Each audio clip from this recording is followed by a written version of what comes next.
तो we start the record. Okay, तो ladies and gentleman, आपको स्क्रीन पे दिखाई दे रहा है जो हमारे फिजिकल स्टूडेंट्स हैं, और ऑनलाइन को मेरी स्क्रीन दिखाई दे रही है। Is it fine everything? My audio video screen, is it fine with the online students? Yes, sir. It's okay. It's okay, nice ji. तो हमने कल at the end of class में हम प्रोटोकॉल सूट्स की बात कर रहे थे, और हमने कहा था कि हमारे पास चार किस्म के सूट्स अवेलेबल हैं। कौन कौन से और कौन सा उनमें से यूज हो रहा है?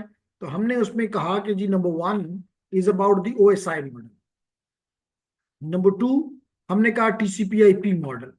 नंबर थ्री हमने कहा कि the third one is the AppleTalk. And the last one हमने कहा नोवल नेटवेयर। Novel Netware. तो ये चार मुख्तलिफ किस्म के सूट्स या लेयर्ड आर्किटेक्चर्स थे जिनको दुनिया ने हमारे सामने प्रेजेंट किया।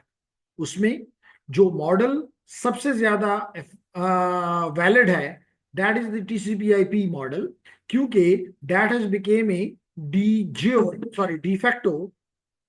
De facto standard. वाइल ओएसआई को कोशिश किया गया कि रूल्स के मुताबिक इन्हें डिज्योर के जरिए इंप्लीमेंट करवाया जाए, लेकिन नहीं हुआ। उसके रीजंस हैं। उसका एक मेजर रीजन ये था कि यूनिक्स ने इसको अपने ऑपरेटिंग सिस्टम में, which is and which was the leading operating system, तो इसने अपने इसमें अपने ओएस का पार्ट बना दिया इसको। एक रीजन था। नंबर टू, टीसीपी/आईपी मॉडल जो है ये पहले इंप्लीमेंट किया गया और फिर इसकी डॉक्यूमेंटेशन की गई, जिसकी वजह से it became more successful, and इसकी डॉक्यूमेंटेशन भी क्वाइट बेटर है। इस वजह से आज दुनिया भर में इसके अलावा कोई दूसरा लेयर्ड आर्किटेक्चर हमारे सामने में नहीं है। ये दो मॉडल इसलिए नाकाम हो गए क्योंकि एक तो ये दोनों प्रोपरेटरी थे। ये दोनों मॉडल जो थे प्रोपरेटरी थे, और उन्होंने देखा कि जी जब सारी दुनिया स्पेशली इंटरनेट जो है वो टीसीपी पे है, तो why not we should also go toward the TCP, and that the reason these two models are no more in the world today. ठीक है जी। फिर हमने ये चीज भी देखी कि अगर हम टीसीपी मॉडल में जा रहे हैं तो हमने देखा कि हाउ इट वर्क्स। सॉरी जी। तो मैंने यहाँ पे आपको ये चारों मॉडल के बारे में बताया कि अगर आप टीसीपी मॉडल को देखें तो उसी तरह application layer, transport layer, internet layer या network layer, and then the network access which can be divided into two. The upper part may be called as the data link layer, and the lower one may be called as the physical layer, and both combinedly sometimes we call them the network access layer, तो not an issue। तो हमने देखा कि इनमें किस तरह protocols एक दूसरे के हेल्प आउट करते हैं। इसके अलावा एक चीज और आपसे एडवाइस है कि जहां तक मुमकिन हो हम कोशिश करते रहेंगे कि आपको साथ साथ थोड़े थोड़े, जैसे आज एग्जैक्टली तो मुझे याद नहीं, लेकिन प्रॉब्ली 5 क्वेश्चन मैंने आप लोगों की तरफ थ्रो किए कि सोचें इस पे। चाहे आपको नहीं आते, कोई मसला नहीं है, इसकी कोई ग्रेडिंग तो नहीं हो रही, लेकिन आपको एक आइडिया हो जाएगा कि एग्जाम किस तरह होता है, और आप उसी तरह जब पढ़ाया भी जा रहा होगा आपको, तो आप उन्हीं लाइंस पे सोच रहे होंगे, और उसी लाइंस पे आपकी जो थिंकिंग है वो बन रही होगी। तो इसलिए इन सवालों के चाहे ठीक हो चाहे गलत हो, गलत होगा तो आपको ठीक कर दिया जाएगा। जैसे कुछ जवाब गलत आए तो उनको मैंने कहा रीथिंक। तो रीथिंक का मतलब ये है, क्योंकि मैं जवाब भी बता सकता था, लेकिन ऑब्जेक्टिव ये नहीं था कि हमको जवाब बता दिया जाए। मकसद ये था कि वो सोचो। ठीक है, तो उससे मत डरा करें, उसकी अपनी अपनी तरफ से जवाब सोचें, सोच के और दें, ताकि उस पर डिस्कशन, आप गलत देंगे तो आपका कोई फ्रेंड आपको ठीक कर देगा, कोई मैं कर दूंगा, तो इससे आपको बेहतर लर्निंग होगी। ठीक है, ओके जी। तो हमने कहा कि जी हमने कल ये सारी चीजें देख ली। Then ladies and gentleman we talked about कि किस तरह ये कम्युनिकेशन होती है। हमने एज्यूम किया कि हमारा एक क्लाइंट है, और एज्यूम कर लेते हैं कि ये हमारा वेब क्लाइंट है। ये हमारा ईमेल क्लाइंट भी हो सकता है, कोई भी हो सकता है। और आपको पता है कि क्लाइंट और सर्वर को मैं कैसे डिफाइन करता हूं। नॉर्मली हम लोग, या जो मेजॉरिटी जो हमारे हैं, वो ये जूम करते हैं कि ये मशीन जो है ये क्लाइंट है और ये मशीन जो है ये सर्वर है। जबकि मैं हमेशा आपको कहता हूं कि इस मशीन के अंदर जो एप्लीकेशन पड़ी हुई है वो इसको क्लाइंट बनाती है या इसको सर्वर बनाती है। ठीक है, तो अगर हम यहां से इसी लाइंस पे सोचें तो किस तरह यहां से पैकेट जाएगा। लाजमी तौर पे क्लाइंट जो है वो एक रिक्वेस्ट भेजेगा। इसका मतलब है कि पहली लेयर टीसीपी आईपी के मॉडल के मुताबिक अगर मैं बात करूं तो एप्लीकेशन लेयर में मेरा कौन सा, क्योंकि ये वेब क्लाइंट है तो इधर एच टी टी पी या H T T P S काम कर रहा हूं। अब जब ये अपनी रिक्वेस्ट बना लेगा तो it will hand over to the next layer, and the next layer name is the transport layer. The next layer name is the transport layer. So here we have two protocols. One is TCP and the other one is called UDP. But this protocol uses the TCP one. Now, again, here after this, it will be a network layer, and network layer will either use IP version 4 or IP version 6. So it depends. जो भी available network है दोनों use कर सकता है TCP. वो IPv4 की तरफ भी जा सकता है और IPv6 की तरफ भी जा सकता है, डिपेंडिंग अपॉन कि कौन सा प्रोटोकॉल यहाँ पे कॉन्फ़िगर्ड है। फिर इसके बाद ladies and gentleman, next layer जो है that is the network layer, and now it is the data link layer. So again here it might be different technologies, like for example it might be an Ethernet technology here, or it might be a Wi-Fi technology here, or others as well. So depending upon कौन सा hardware इनको इसको available है उनमें से वो use करके, जैसे मेरे केस में Wi-Fi is available and Wi-Fi is using the physical medium which is air. So in this way a request from the application layer going down to the air and then through the internet it will be reaching to the server. Now the server will take the reverse path. Again, it will be received at the physical layer. The physical layer will hand over to its own data link layer. The data link layer will hand it to its IP layer, network layer. The network layer will give it to the definite TCP, because here TCP, अगर यहाँ TCP है तो यहाँ भी TCP, and then it will be given to the application which is again based upon the HTTP or HTTPS. तो ladies and gentleman, इससे हमें ये पता चला कि हमारा जो मैसेज है वो यहां पे जनरेट होता है, जिसको आप इस केस में HTTPS रिक्वेस्ट भी कह सकते हैं। Now after this what happens when it goes to the, so it means some of the bytes are sent to the next layer. Now क्योंकि मैं यहां पे इसको अज्यूम कर रहा हूं कि TCP यूज कर रहा है, तो what happens that this message which is received from the upper layer, it is encapsulating which means adding something extra, and I call this extra as the control, or you may call it the header. And when this layer adds its own header, it is called segment. Now we will call that it a segment.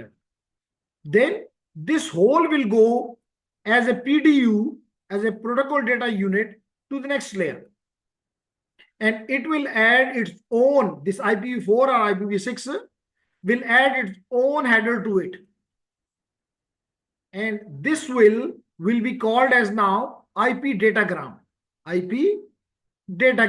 yeah, you may call it the IP packet, but packet is the generic word, the better is datagram. Then the whole will go to the next layer, and the next layer, which is the data link layer in this case, will add a header as well as a trailer, and at this layer we will be calling it a frame. Now this frame will be given to the physical layer, and physical layer will convert this into voltage levels, and we will be calling it a bits or signals. जी, frame ये लिखा जी, frame. तो आपको ये terminology बड़ी clarity से समझ आनी चाहिए कि किस लेयर पे इसका क्या नाम है।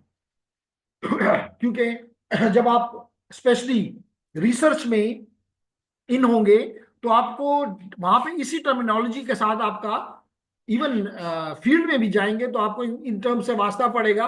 तो आपको क्लैरिटी होनी चाहिए कि अगर कोई कहता है सेगमेंट में इशू है तो क्लैरिटी होनी चाहिए ट्रांसपोर्ट लेयर का इशू है। अगर कोई कहता है कि जनाब फ्रेम का मसला है तो क्लियर होना चाहिए कि जी ये हमारे हार्डवेयर का यानी कि एनआईसी का यानी कि डेटा लिंक लेयर का मसला है। ठीक है, तो हर लेयर अपना हेडर जो ऐड करती है, हर लेयर ने जो अपना हेडर ऐड किया, इस अमल को कहते हैं इनकैप्सुलेशन। डिटेलिंग में एक और यूज होता है एलएलसी, एलएलसी सा डिटेलिंग में।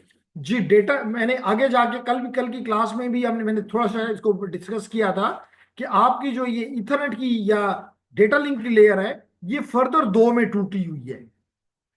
ऊपर के पार्ट को जो कि सॉफ्टवेयर में होती है इसको कहते हैं एलएलसी, और जो नीचे होती है इसको मैक। तो वो जब हम इथरनेट पे आएंगे तो फिर हम बात करेंगे कि जी फर्दर डिवाइडेड इनटू टू, लेकिन जेनेरिकली क्योंकि these are then called as the sub layers. तो यहाँ पे हम सब लेयर्स की बात नहीं कर रहे हैं, हम लेयर्स की बात कर रहे हैं। तो डेटा लिंक लेयर अकेले इस तरह पढ़ी जाएगी। क्लियर हो गया जी? तो that phenomena is called encapsulation. अब जब ये यहां पे पहुंचा, मिसाल के तौर पर डेस्टिनेशन पे पहुंचा, तो हर एक लेयर अपना हेडर को रीड करेगा और रिमूव करेगा। Very nice. अपने हेडर को रीड करेगा और उसको रिमूव कर देगा। रीड क्यों करेगा? लाजमी तौर पे उसके अंदर कोई इंस्ट्रक्शन है, उस इंस्ट्रक्शन को वो पढ़ेगा, उसको उसके मुताबिक एक्ट करेगा और फिर वो अपर लेयर को उसको हटा के अपर लेयर को दे देगा। और यूं जो मैसेज यहां से चला था वो मैसेज इस जगह पे आपको वापस मिल जाएगा। And that phenomena at the receive at the sender at the server end in this example will be called de-encapsulation. De-encapsulation. Clear हो गया? Yes. Is there any question? Online students, gee, there is something in the chat. Let me see it. Are these two different from each other? TCP/IP model, TCP/IP protocol. No, they are not. जब हम normally ये जो पहला लफ्ज है ये true है, ये ठीक है, टीसीपी/आईपी मॉडल है। लेकिन अगर कहीं कहीं टीसीपी/आईपी प्रोटोकॉल्स कह दिया जाता है तो आपको क्लियर होता है कि ये वो उन लेयर्स की बात कर रहा है जो जिनमें मुख्तलिफ प्रोटोकॉल्स हैं। तो प्रोटोकॉल कहना थोड़ा सा अगर कह भी दिया जाए तो गलत इतना नहीं है सलमान। लेकिन अगर प्रोटोकॉल्स का लफ्ज इस्तेमाल कर लिया जाए तो इसका मतलब है कि दिस आर्किटेक्चर और this framework which is containing multiple protocols. So it is also right, but the TCP/IP model is very nice. ठीक है? तो TCP/IP प्रोटोकॉल से एक कोई अलग डिफरेंट मॉडल एग्जिस्ट नहीं करता। ओके, तो जी आपने कहा था इसमें डेटा जो एन्क्रिप्ट भी होते हैं वो एप्लीकेशन लेयर पे होते हैं, इसमें डेटा आपने पहले कहा था। ओके ओके ओके, सवाल ये है, क्वेश्चन ये किया गया कि जनाब यहाँ पे इनक्रिप्ट डेटा होता है वो कहाँ होता है, ये है ना क्वेश्चन है।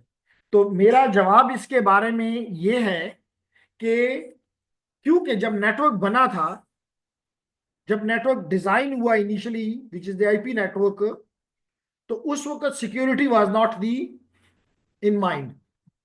इसलिए उस वक्त किसी भी लेयर के ऊपर सिक्योरिटी नहीं है।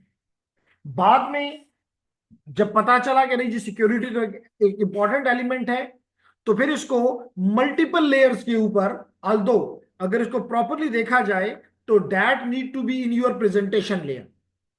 एप्लीकेशन को अगर आप तीन हिस्सों में तोड़ लें, एप्लीकेशन को अगर आप तीन हिस्सों में तोड़ लें, which is here is the application layer, here is the presentation layer and here is the session layer, तो that need to be done at the presentation layer.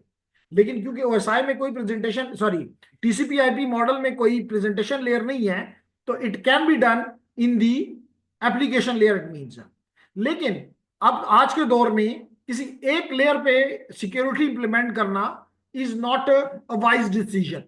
That is the reason जो लोग security को deal करते हैं उनको पता है कि वो मल्टी लेयर अप्रोच यूज कर, मल्टी लार्ज लिख दिया है, मल्टी लेयर अप्रोच यूज करते हैं। इसका मतलब है कि हर लेयर के ऊपर यू यूज सम वेज, जैसे मैंने अभी एप्लीकेशन लेयर कहा, you use at the application layer, जैसे मैंने आईपी लेयर कहा, IPsec you use at the network layer, you use even at the data link layer some of the layer 2 security measures you need to take, for example port security, like for example DHCP snooping, for and many other methods, they are implemented at the ARP spoofing. So all these attacks as well as the defense methods are implemented at layer 2. Even you can implement it at the layer physical layer. So that is something now, security, which is a huge topic now, which can't be taken at a single layer. किसी एक जगह पे करके आप ये नहीं कह सकते अर्थ धमाका टिक मेरा काम सारा ठीक हो गया है। राउटिंग आप एक लेयर पे करके आप कह सकते हैं राउटिंग ठीक हो गई है, मल्टी लेयर पे जरूरत नहीं है। रिलायबिलिटी एक लेयर पे रख के आप कह सकते हैं, फ्लो कंट्रोल एक लेयर पे रख के कह सकते हैं, फॉरवर्डिंग एक लेयर पे रख के आप कह सकते हैं। लेकिन सिक्योरिटी ऐसा मल्टी डायमेंशनल टॉपिक है जिसको एक लेयर के ऊपर नहीं रख सकते। मुझे क्लियर हो गया? ओके।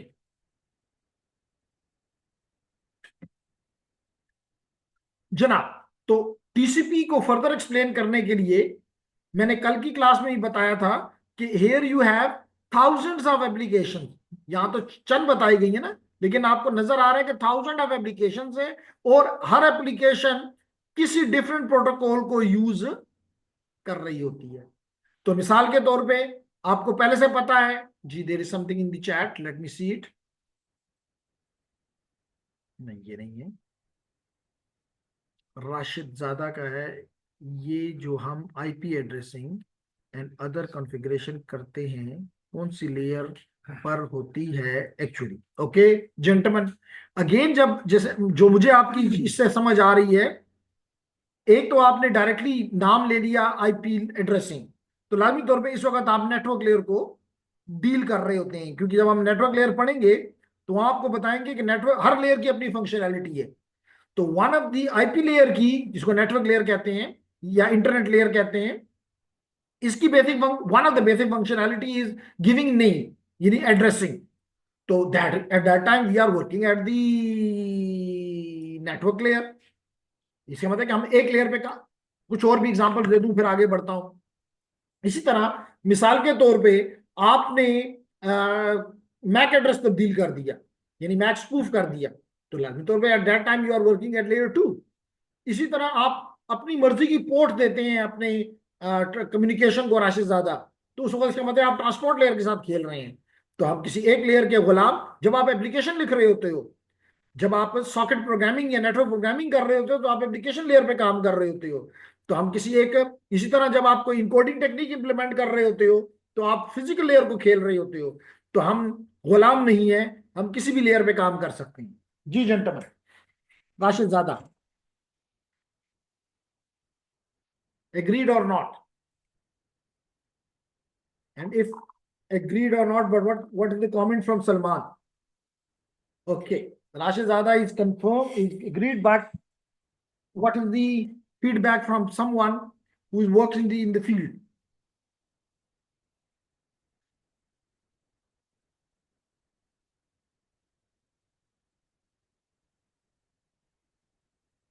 चलें जी, फील्ड वाले अपना नॉलेज हमसे शेयर नहीं करना चाह रहे, सीम्स लाइक, तो हम आगे बढ़ जाते हैं।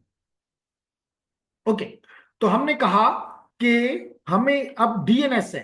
अब आपको इतना पता होना चाहिए कि डीएनएस जो है, डिटेल में बाद में जाऊंगा, फॉर द टाइम भी इतना आपको पता होना चाहिए कि इसका फंक्शन ये है कि हम as a human natural language, human language को पसंद करते हैं।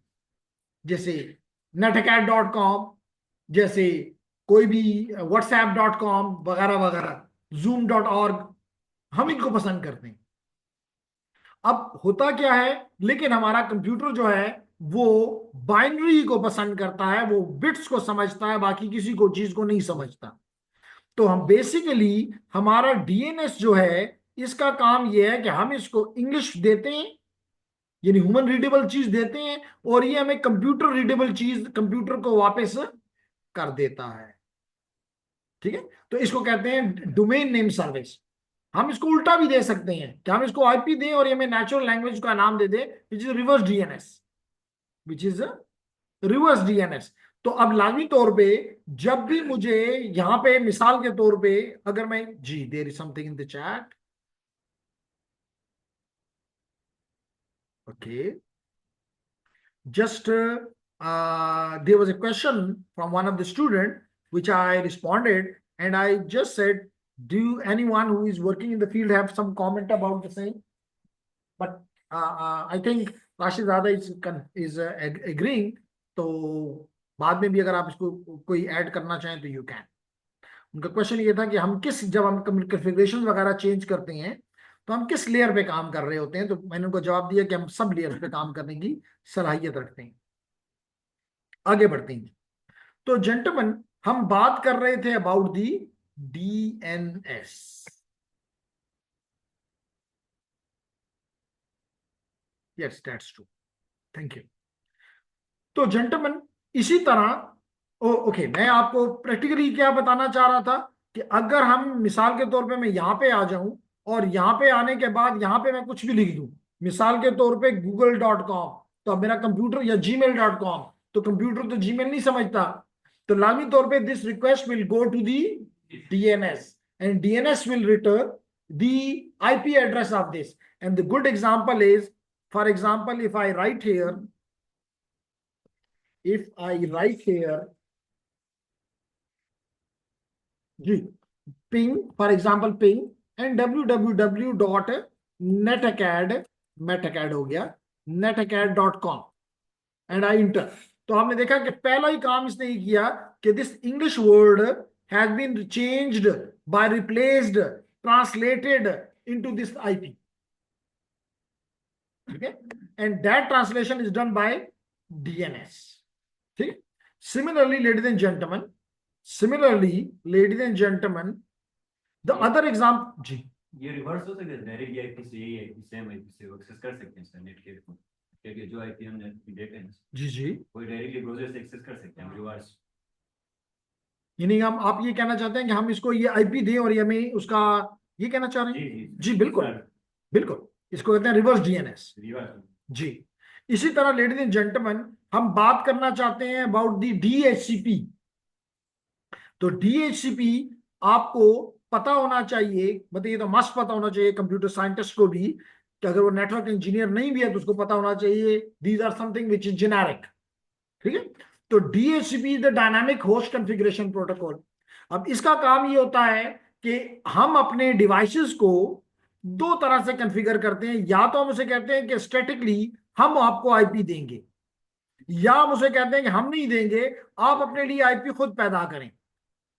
तो इस वजह से हम कहते हैं कि one method is static and the other method is dynamic.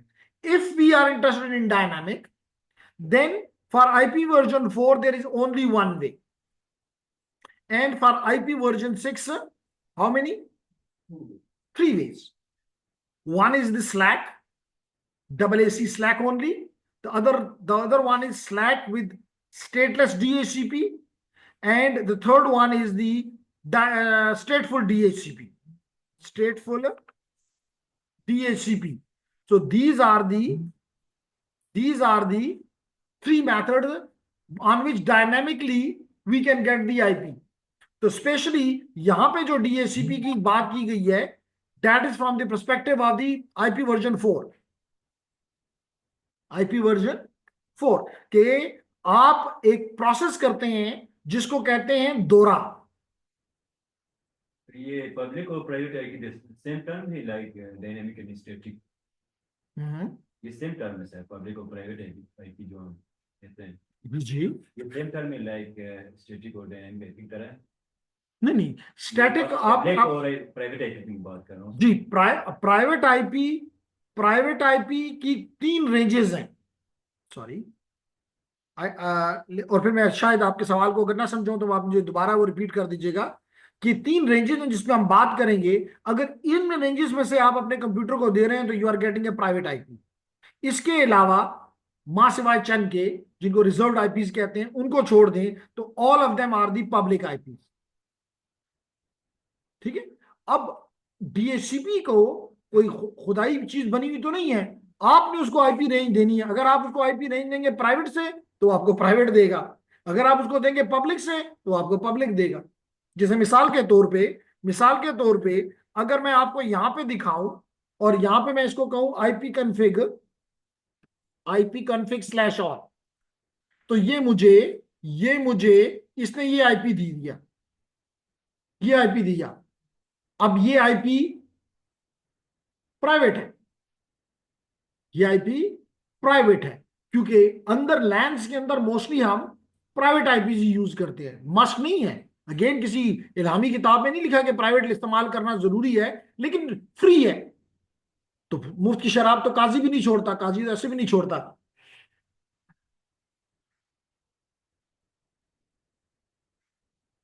नहीं हो, आगे बढ़ते हैं, यही सवाल था। जी सर। ओके, जैसे मिसाल के तौर पे there is something in the chat, sir could you please briefly explain stateless versus stateful, this is an important term used in the field. Yes, I can and I अभी कर देता हूं जी।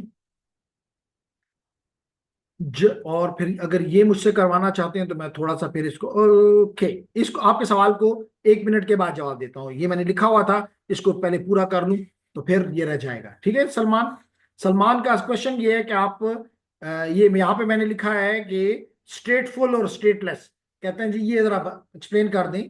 वो चाहते हैं कि शायद वो फील्ड में यूज करते रहते हैं ये टर्म, तो वो चाहते हैं कि बाकी लोगों को भी ये टर्म समझ में आ जाए। तो नॉट बैड, मैं भी कर देता हूं। लेकिन इसके लिए मैं ये करता हूं पहले कि मैं अपना मशीन चेंज कर लेता हूं, और मशीन चेंज करके किधर चला जाता हूं, सिस्को एडमिन पे पहले ही आ गया हूं। ठीक है जी, इसके साथ आई एम हैप्पी। एनीहाउ, तो ये दोरा क्या है? दोरा इज, इसके पीछे सारे के पीछे डीएचसीपी खुद लगा लो। तो डीएचसीपी दोरा में DORA, दोरा में D is for discover, O is for offer, R is for request, and finally A is for acknowledgement. तो ये 4 प्रोसेस करके मेरी मशीन सर्वर से आईपी, ये process it runs between the server and the client. जैसे अभी आपने मेरा आईपी कुछ और देखा था, अभी देखेंगे कुछ और है, क्योंकि मैंने अपना वो चेंज किया। ये देखें जी, अब मेरा आईपी जो है वो 101 होना चाहिए। ये देख लें जी, 101 ही है। तो ये 101 इसको आईपी उस मशीन से जो मिला है, तो ये 4 प्रोसेसेस करने के बाद मिला है। दोहरा करने के बाद ये आईपी इसको मिला है। सिर्फ आईपी नहीं, आईपी भी मिला, मास्क भी मिला। टाइम भी देख लें, 2:52, अभी 2:54 है, यानी कि तकरीबन मिनट पहले हमें मुझे मिला, और उस वक्त हमने ये किया। मुझे बता रहा है कि तुम्हारा गेटवे ये है, मुझे बता रहा है कि तुम्हारा डीएचसीपी ये है, मुझे बता रहा है कि तुम्हारा डीएनएस ये है। ये सारी इंफॉर्मेशन मुझे दोरा के जरिए मिली। किससे मिली? डीएचसीपी से मिली। अब मैं जाता हूं लेडीज एंड जेंटलमैन, अब मैं जाता हूं सलमान के क्वेश्चन की तरफ, लेकिन उससे पहले मैं यहां पे इसको एक्सप्लेन कर दूं। ओके, तो क्वेश्चन सलमान का क्या है कि स्टेटफुल और स्टेटलेस को डिफरेंशिएट कर दें। है कोई यहां क्लास में जो डिफरेंशिएट करने की सलाहियत रखता है?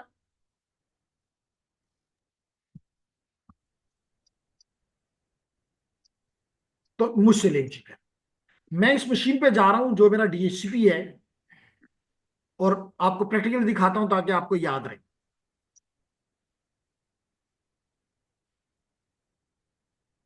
तो लेडीज एंड जेंटलमैन, यहां पे मैं आके यहां पे मैं आके यहां पे मैं आके ये आपको बता रहा हूं कि देखें, इसको पता है कि मैं अब आपके सवाल का जवाब दी यहीं पे एजाज मैंने दिए ही इसको, ये है कि इस रेंज में से दो, तो मुझे कैसे पब्लिक आईपी देगा? मैंने दिया ही प्राइवेट है इसको कि जनाब 100 से लेके 0.100 से लेके 0.125 के दरमियान में जो आईपीज हैं ये दो। मैंने इसको दिया ही ये है कि तुम्हारा गेटवे तुमने 0.1 बताना है। मैंने बताई इसको है कि 8.8.8 बता देना है। मैंने बताई है कि सेकेंडरी जो है वो 100.247 देना है। तो ये कोई कोई अल्लाह की बस वो तो नहीं कि अपनी तरफ से मुझे देगा। तो अगर मैं यहाँ पर प्राइवेट दूंगा तो प्राइवेट मिलेगा, पब्लिक दूंगा तो पब्लिक मिलेगा। तो आपके सवाल का जवाब तो यहाँ हो गया। अब यहाँ सलमान के सवाल का जवाब ये है कि अगर मैं यहाँ पे देखूं तो ये कहता है कि जनाब मेरी इस मशीन के साथ 3 डिवाइसेस कनेक्टेड हैं, उनमें से एक ये है 101 और लिखा हुआ साथ परमानेंट, और मेरा मैक एड्रेस ये है। तो इसका मतलब है कि मेरी मशीन इस डीएचसीपी सर्वर के पास ये इंफॉर्मेशन मौजूद है कि इसके साथ 3 मशीनें इस वक्त कनेक्टेड हैं। एक का आईपी 0.100 है, एक को आईपी मिला हुआ है 0.126, जिस और इनके मैक एड्रेसेस ये हैं। इसके और कब मिले हैं, एक 23 मिनट पहले से मिला हुआ है, 23 मिनट रहते हैं इसका। इन इन दोनों का लीज टाइम 1 घंटा है। तो 1 घंटे में से तकरीबन 35 मिनट ये गुजार चुका है, 23 मिनट इसके बाकी हैं। इसको कहते हैं लीज टाइम। तो जेंटलमैन यानी ये इंफॉर्मेशन इस मशीन के पास मौजूद है। अगर ऐसी ऐसी इंफॉर्मेशन मौजूद हो तो इसको कहते हैं दिस इज स्टेटफुल। इसको क्या कहते हैं, स्टेटफुल। और अगर ये ऐसी ऐसी इंफॉर्मेशन किसी के पास भी ना हो तो हम कहते हैं ये स्टेटलेस है। तो आईपीवी वर्जन 4 में सिर्फ स्टेटफुल है। क्यों नहीं हम स्टेटफुल कहते, क्योंकि दूसरा है ही नहीं। तो अगर दुनिया में सारे ही मुसलमान हो जाएं तो फिर किसी को मुस्लिम और नॉन मुस्लिम कहना जरूरत ही खत्म हो गई। लेकिन IPv6 में दोनों तरीके मौजूद होते हैं, जिसे मैंने अभी कुछ देर पहले लिखा। स्लैक का भी अगर एब्रीविएशन को मैं यहां पे क्लियर कर दूं तो स्लैक की एब्रीविएशन जो है that is stateless address auto configuration. तो दिस इज स्टेटलेस। इसमें कोई ऐसी मशीन पूरे नेटवर्क पे नहीं है जिसको पता हो कि किस नोड का आईपी क्या है। ठीक है जी gentleman, do you got the answer now Salman and satisfactory or you need something further? Clear है, ओके नाइस। और अब क्योंकि आप फील्ड में काम कर रहे हैं, अगर कुछ न्यू कमर्स को समझना है तो ये जब टाइम आएगा तो उसमें एक्सप्लेन करूंगा। इस आप कहेंगे कैसे मुमकिन है कि किसी को पता ही ना हो? उसका तरीका ये होता है कि राउटर IPv6 में अपने राउटर एडवर्टीजमेंट में सिर्फ नेटवर्क प्रीफिक्स देता है, प्रीफिक्स प्रोवाइड करता है। जो होस्ट की आईडी है जिसको इंटरफेस आईडी कहते हैं वो नहीं प्रोवाइड करता। तो यूं ये 64 बिट जो क्लाइंट होता है, जो इंटरफेस होती है, वो सेल्फ जनरेट करती है। तो इसका मतलब वो तो सिर्फ इसको पता है, किसी को भी नहीं पता। That the reason in the network none of the node is such जिसको पता हो कि किस डिवाइस किस मैक का आईपी क्या है। Do you got the answer now? Now it is satisfactory now further?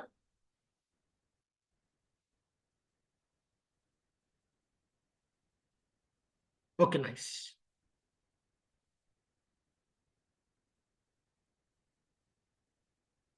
Okay तो let's me go back to my topic. जी, तो मैं बात कर रहा था अबाउट दी DHCP। इसी तरह ईमेल का, जिसमें 3 प्रोटोकॉल्स इन्वॉल्व हो सकते हैं, 2 तो होते ही होते हैं। या SMTP के साथ POP3 लगता है या SMTP के साथ IMAP लगता है, तो आपकी कम्युनिकेशन हो जाती है। इसी तरह फाइल ट्रांसफर करते हैं तो FTP। इसी तरह अगर आप कोई वेब सर्विस लेते हैं तो मैंने कल भी बताया था कि एक ऑर्डिनरी बंदे को ये पता है कि FTP इस्तेमाल, सॉरी, HTTP या HTTPS इस्तेमाल होता है। लेकिन अब हम रेस्ट के जरिए भी ये काम करते हैं। तो ये रेस्ट का खेल जो है तीसरे कोर्स में विच इज इंसा, वहां पे आपको आपको रेस्टफुल APIs का इस्तेमाल करना सिखाऊंगा। हो सकता है कि हमारे जो फील्ड ऑन फील्ड लोग हैं वो रेस्टफुल APIs का इस्तेमाल कर भी रहे हो, तो वहां पे आपको ये चीज क्लियर कर दूंगा। जी, कर क्वेश्चन, और मेरा क्वेश्चन ये है कि क्या कोई रेस्टफुल API पे काम कर रहा है? Okay that. तो आगे बढ़ते हैं जी। तो आप देख रहे हैं कि डिफरेंट एप्लीकेशंस जो मैंने ब्रीफली एक्सप्लेन की। नाउ दीज एप्लीकेशंस, याद रखो, in most of the cases they will only use one of the application, one of the transport layer protocol. जैसे कल मुझसे किसी ने, बाबर ने पूछा था कि कनेक्शनलेस का मतलब क्या, वायरलेस है? तो नहीं, कनेक्शनलेस का मेरा हरगिज मतलब वायरलेस नहीं है, बल्कि ना एप्लीकेशन को, ना ही ट्रांसपोर्ट लेयर को, ना ही नेटवर्क लेयर को पता होता है कि नीचे कौन सा मीडियम है, और नीचे मीडियम बदलता रहता है। जैसे मिसाल के तौर पे इस वक्त मैं, छोटी सी एग्जांपल, इस वक्त मैं कनेक्टेड हूं अपने एक्सेस रूटर के साथ, तो वायरलेसली हूं, लेकिन मेरा एक्सेस रूटर मेरे स्विच के साथ कनेक्टेड है थ्रू ए यूटीपी, मेरा स्विच दूसरे अगले स्विच के साथ connected through an optical fibre. तो इसका मतलब ये तो चेंज होता रहता है। और यही सबसे बड़ा एक इस हमारे इस मॉडल का फायदा ये है कि ये इंडिपेंडेंट है मीडिया से, मीडिया इंडिपेंडेंट है। तो it doesn't mean that it is wireless and wired, ठीक है। तो लेकिन एक डीएनएस जो है ये दोनों इस्तेमाल करता है, ये टीसीपी भी इस्तेमाल करता है और ये यूडीपी भी इस्तेमाल करता है, ठीक है। जब ये जोन ट्रांसफर करता है तो फिर टीसीपी करता है, और जब नॉर्मल यूजर के साथ बात करता है तो यूडीपी पे बात करता है। बाकी मिसाल के तौर पे आपका डीएचसीपी है, ये ऑलवेज यूडीपी इस्तेमाल करता है। आपका ईमेल है, ये ऑलवेज टीसीपी इस्तेमाल करता है। आपका एफटीपी है या डब्ल्यूडब्ल्यूडब्ल्यू है, ये हर कीमत पे टीसीपी इस्तेमाल करता है। आपका टीएफटीपी यहां नजर आ रहा है, वो यूडीपी इस्तेमाल करता है। तो it uses one of them, then it uses one of the either IPv4 or IPv6. Then it uses one of the technology which is at the hardware, which may be an Ethernet technology, which may be a WLAN. इसमें ही मैंने आपको बताया था कि it may be a 10 megabit per second Ethernet, it may be 100 megabit per second Ethernet, it may be 1,000 bits, it may be a 10,000 bits gigabit Ethernet. तो that they are again different. तो इसका मतलब there might be different Ethernets here, different VLANs here, it may be Bluetooth, it may be frame relay, it may be ZigBee. तो there are numerous technologies, और सबसे ज्यादा change इसी layer पे होती है, सबसे ज्यादा चेंजेस इसी लेयर पे दुनिया के रिसर्चर्स करते हैं। क्लियर? क्लियर है हुआ? वायरलेस नहीं कहा मैंने, ये कहा कि सबसे ज्यादा चेंजेस जो हैं वो इसी लेयर पे होती हैं, डेटा लिंक लेयर पे, ठीक। फिर यहां पे मैंने वही कॉन्सेप्ट आपको जो शुरू में मैंने बात की कि आपका जो असल में डेटा आपकी एप्लीकेशन ने ये पैदा किया, जब ये ट्रांसपोर्ट लेयर पे पहुंचा तो उसने अपना हेडर इसके साथ ऐड कर दिया। यहां पे मैं ऐड बोलता हूं, लेकिन ऐड एक रॉन्ग टर्मिनोलॉजी है। I must use the word append, कि ऐड से तो नई चीज बन जाती है ना। मिसाल के तौर पे अगर इन दोनों दोस्तों को मैं कहूं कि अपनी पॉकेट से पैसे निकालो, अपने वॉलेट से पैसे निकालो और इकट्ठे करके मुइज को दे दो, तो अब मुइज को जो चीज मिलेगी वो इन दोनों से डिफरेंट होगी। तो इसलिए the word not good is add, here it is appended. इसका मतलब ना डेटा तब्दील होता है ना हेडर तब्दील होता है, दोनों एक दूसरे के साथ सिर्फ एक साइड बाय साइड रख दिए जाते हैं। क्लियर हो गया? तो जब ये ऐड कर देंगे, इसके साथ अपेंड कर देंगे टीसीपी का 20 बाइट्स, तो हम देखेंगे 20 बाइट्स में क्या है। लेकिन ये 20 बाइट जब हम इसके साथ रखेंगे तो then it will be called as segment. जब उसी के ऊपर हम आईपी का 20 बाइट्स या 40 बाइट्स, अगर IPv4 है तो 20 बाइट्स, और अगर IPv6 है तो 40 बाइट्स और ऐड कर देंगे, और that will become a IP datagram. और अगर हम उसके साथ इथरनेट है तो हम 18 बाइट्स और ऐड कर देंगे, 14 बाइट्स हेडर के तौर पे और 4 बाइट्स ट्रेलर के तौर पे, तो then it will be called as a frame. तो that phenomena of adding the some extra control information is called encapsulation. Clear हो गया? Then it moves on this something, although it seems like हम कह सकते हैं कि it moves like this, but we know all of these are represented by the 1 and zeros. And further we know that 1 and 0 is nothing, but they are the voltage levels. So we can say that there are some voltage levels which are moving on to the medium and it reaches to the destination. And then destination, read one by one the headers, act accordingly, and remove these headers. And that phenomena is called decapsulation or de-encapsulation. Both are valid.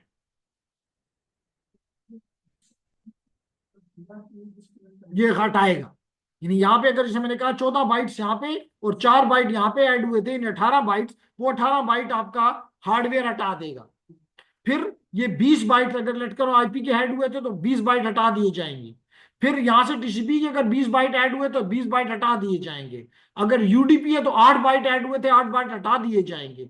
और finally जो application है उसके पास ये data पहुंच जाएगा,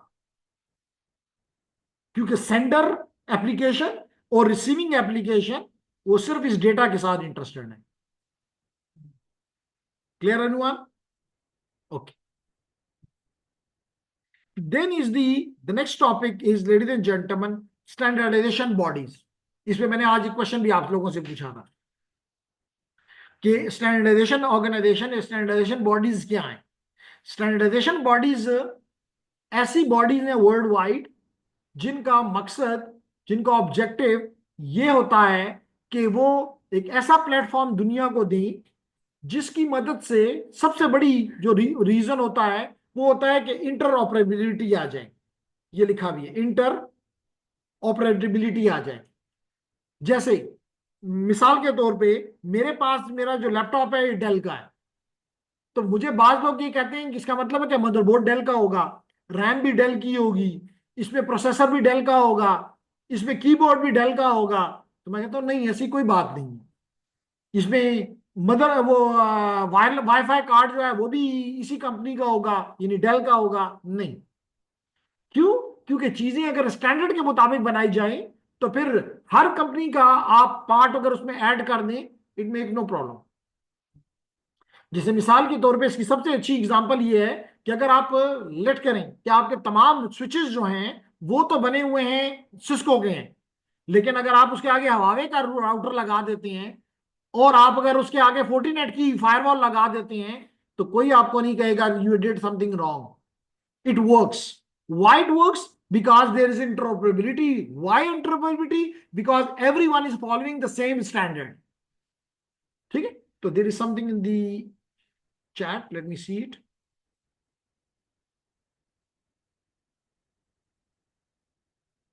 Sir, could you please provide the bytes information for each step of encapsulation? Okay, I mean if you can we have a diagram which will help to better understand. Okay, okay.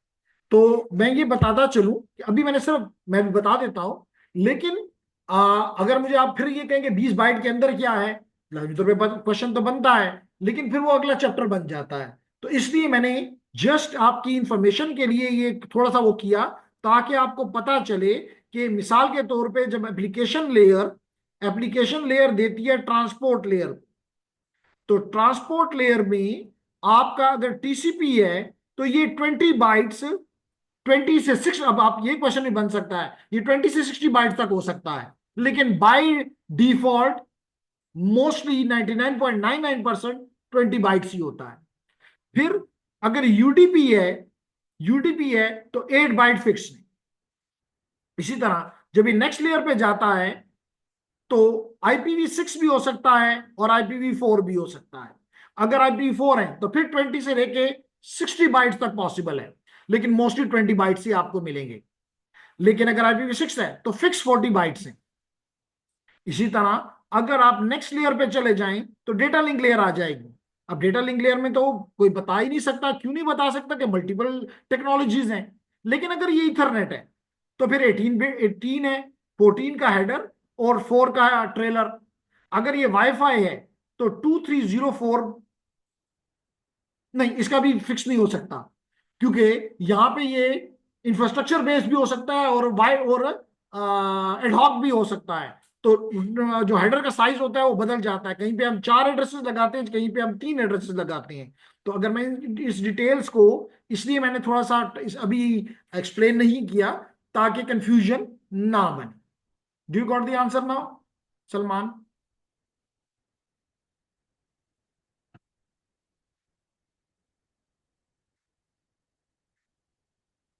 At now I just wanted to know only how many bytes are required additional, तो वो मैंने आपको बता दिए थे।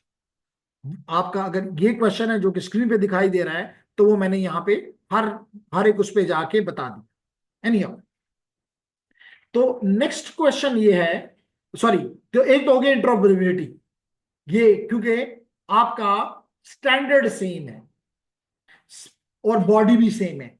इसी तरह competition आ जाता है जब मल्टीपल वेंडर्स एक ही चीज प्रोड्यूस कर रहे होते हैं। जैसे आप मिसाल के तौर पे चले जाते हैं मार्केट में और आप वाईफाई का कार्ड खरीदना चाहते हैं या एक्सेस रूटर खरीदना चाहते हैं, तो आपको ये तकलीफ नहीं होती कि जनाब नहीं, मुझे तो फॉर एग्जांपल टीपी लिंक का ही लेना है। हाँ, अगर आपकी उस ब्रांड के साथ कोई खास मोहब्बत है तो नोबडी स्टॉप्स यू।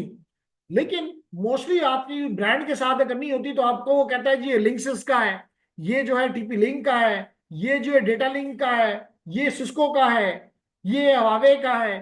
तो आपकी मर्जी, लेकिन एवरीवन रफली takes the same functions. Why? क्योंकि they are using the same standards. Further the competition उसमें आएगा, कई आप, और कंपटीशन का फायदा किसको होता है? ऑपरेटर को और कस्टमर। Number 3, innovation. हर कोई कोशिश करता है कि मैं उस स्टैंडर्ड को बेहतर तरीके से इंप्लीमेंट करूं।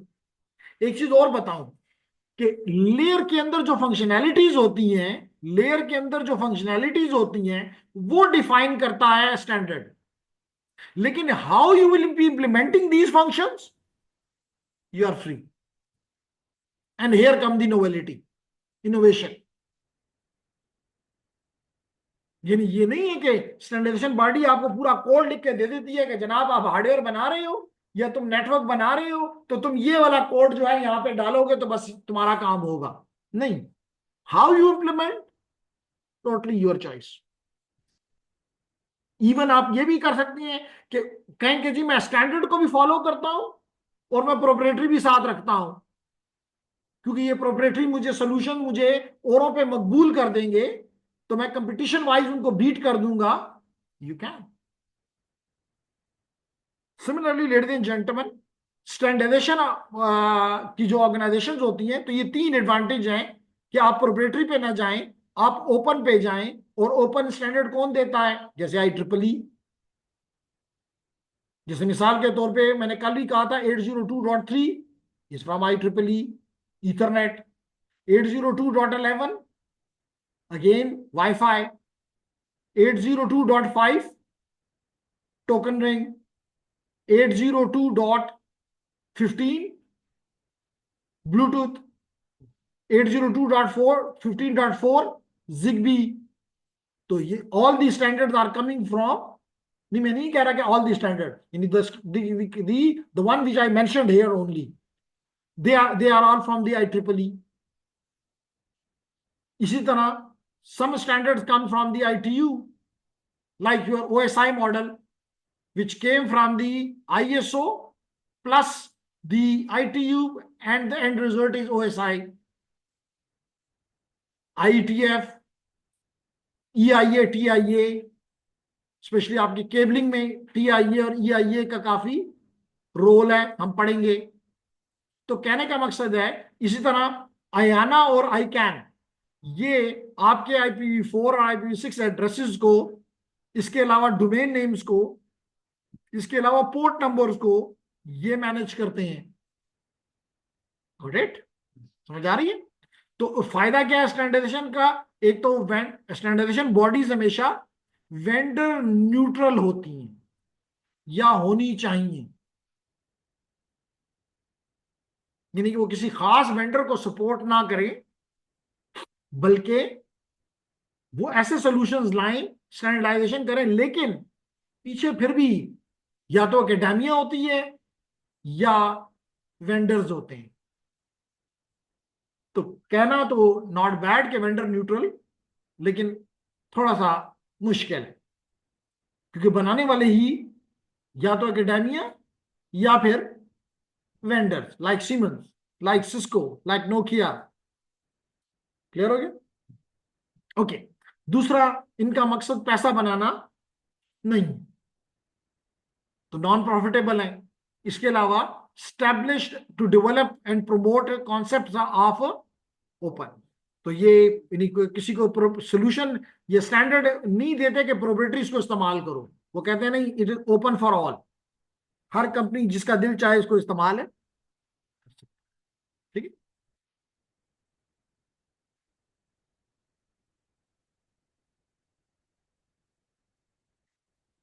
ओके।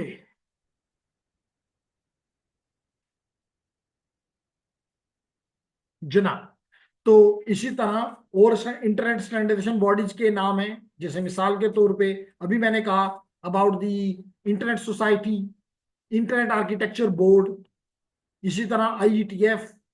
इसी तरह अगर आप वायरलेस रिसर्च साइट पे जाना चाहें तो यानी कि फॉर इन द फ्यूचर अगर आप कोई काम करना चाह रहे हैं तो आपको internet research task force facilitate करेगी।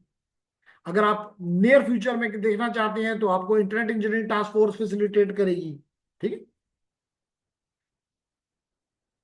ओके। तो यहां पे आपको दो बॉडीज का बताया, एक अयाना और एक उसका जेली बॉडी कह लें, this is called the I can. तो ये आयाना का, यानी ये आयाना को फैसिलिटेट करता है आई कैन, ये कह लें। तो इसके काम क्या है? पूरी दुनिया को हमने IPv4 एड्रेसेस दिए, पूरी दुनिया को हम IPv6 एड्रेसेस दे रहे हैं। तो क्या कौन कौन इसको हेल्प आउट कर रहा है? अयाना कर रहा है। अयाना ने, आप आगे जाके पढ़ेंगे कि दुनिया को 5 डिफरेंट रीजन्स में डिवाइड कर दिया हुआ है। How many? 5 रीजन। और इन 5 रीजन्स में द पीपल को हम पहले IPv4 देते थे, बट अब IPv4 फर्दर अवेलेबल नहीं है, तो अब अगर कोई लेगा तो IPv6 ले। इसी तरह आपके डोमेन नेम्स, इसी तरह आपके पोर्ट नंबर्स, जैसे मैंने पहले कहा, क्योंकि आगे जाके हम देखेंगे कि हमारी ट्रांसपोर्ट लेयर पे पोर्ट्स होती हैं। तो अगर मैं यूं कह सकूं तो आपको इतना आइडिया होना चाहिए कि 3 किस्म के एड्रेसेस होते हैं। एक आपका IP एड्रेस, एक आपका फिजिकल एड्रेस या मैक एड्रेस, और तीसरा आपका पोर्ट नंबर। ये भी एक एड्रेस के तौर पे काम करता है। तो स्पेशली जो आपके रजिस्टर्ड पोर्ट्स हैं वो आपने यहां पे रजिस्टर करवानी। जी, एनी क्वेश्चन? तो ये पोर्ट, जब हम कोई इंटरनेट केबल निकाल लेते हैं एक हिस्से दूसरे हिस्से ले जाते हैं, तो फिर वहाँ पोर्ट सिक्योरिटी का इश्यू होता है, वो आप नेटवर्क काम नहीं करते। तो इसके क्या रीजन हो सकते हैं? ये पोर्ट सिक्योरिटी की बात करें सर। नहीं, अगर आप पोर्ट सिक्योरिटी की बात कर रहे हैं तो वो डिफरेंट है। ये जो पोर्ट मैं कह रहा हूं ये वो पोर्ट नहीं है। ये स्विच की है जो आपको पोर्ट नजर आ रही है, मैं इन पोर्ट की बात नहीं कर रहा, बल्कि मैं इस पोर्ट की बात कर रहा हूं कि ट्रांसपोर्ट लेयर जब एप्लीकेशन लेयर से बात करती है तो यहां पे TCP की अपने 65,535 पोर्ट्स हैं और UDP की अपनी 65,536 पोर्ट्स हैं। तो ये पोर्ट्स, मैं इन पोर्ट्स की बात कर रहा हूं जो कि लॉजिकल हैं, जो कि फिजिकल नहीं है, जैसे कि आपको स्विच या राउटर पे नजर आ रही है। गॉट द आंसर ना? गुड।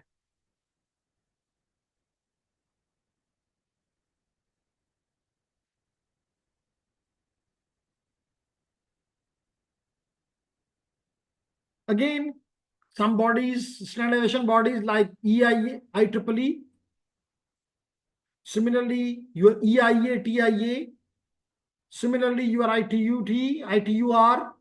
तो ये तमाम के आपको इतना कम से कम पता होना चाहिए कि what are these are the standardization bodies whose job is to provide you these standards। और याद रखें कि बाज बॉडी जो है वो एक खास लेयर के ऊपर स्टैंडर्ड देती है। मिसाल तो भाई ट्रिपल ई है, mostly it give the standard of layer 2, layer 2। इस तरह IETF है, that is giving you standard mostly of the layer 3। इस तरह EIA TIA mostly they are giving you the physical layer. Cabling के मिसाल के तौर पे how you will be making your straight cable, how you will be making your cross cable, that is governed by the EIA TIA standards. समझ आ गई? ITUR है, that is giving you standards of the wireless spectrum, talk about the spectrum allocation. Clear? Okay.